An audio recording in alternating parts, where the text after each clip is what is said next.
Today, we're going to look at one single business decision. It was a moment that seemed pretty small at the time, but it was so impactful that it ended up changing the entire future of entertainment. This is the story of a truly legendary corporate mistake. $50 million. This number right here represents one of the biggest missed opportunities in all of business history. It's a figure that kind of haunts the memory of a fallen giant, and at the same time, it defines the origin story of a modern one. But you know, this wasn't just a potential price tag for a company. As we're about to see, it was actually the price of underestimating innovation. It was the real cost of failing to see what was just around the corner. Now, to really understand the gravity of this decision, we have to rewind the clock. Let's go back to the early 2000s. It was a time dominated by one undisputed king of home entertainment, a brand that honestly felt completely invincible. So, around the year 2000, the difference between these two companies couldn't have been more extreme. You had Blockbuster, this global powerhouse, thousands of profitable stores, a massive market share. And then you had Netflix, a tiny, struggling startup with what seemed like a niche, unprofitable idea, mailing DVDs. From Blockbuster's point of view, Netflix wasn't even a serious threat. But that small, struggling challenger, well, they needed support to even survive. So in the year 2000, its founders went to the giant, to Blockbuster, with a proposal that, looking back now, would have changed absolutely everything. The idea they pitched was actually pretty simple and strategic. Netflix offered to sell itself for $50 million.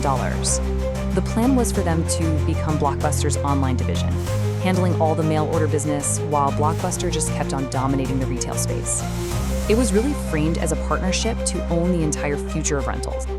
And right there, in what would become a pivotal moment in corporate history, Blockbuster's executives turned them down flat. They weren't impressed at all. So Netflix walked away with nothing, and Blockbuster lost its one chance to buy its biggest future rival for what turned out to be a bargain. So you have to ask, why? Why did they say no? Well, the leadership at Blockbuster truly believed that online DVD rentals were just a tiny niche market. They were completely confident that the real long-term business was in their thousands of brick-and-mortar stores. That one decision, made in a single meeting, set these two companies on completely opposite paths. One of those paths would lead to global dominance, and the other, well, it led to total obsolescence. And this timeline just shows you that divergence so clearly.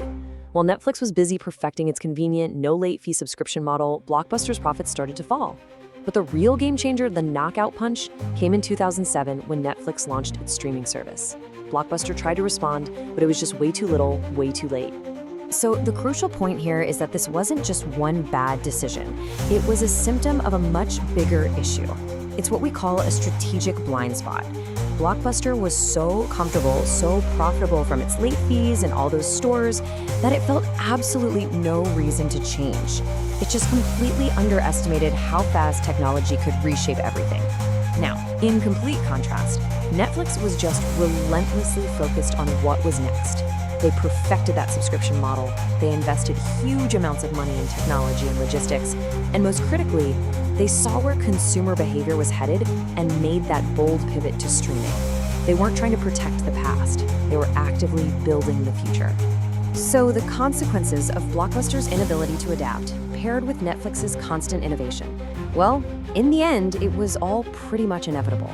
The empire that was built on physical videotapes and DVDs was about to come crashing down.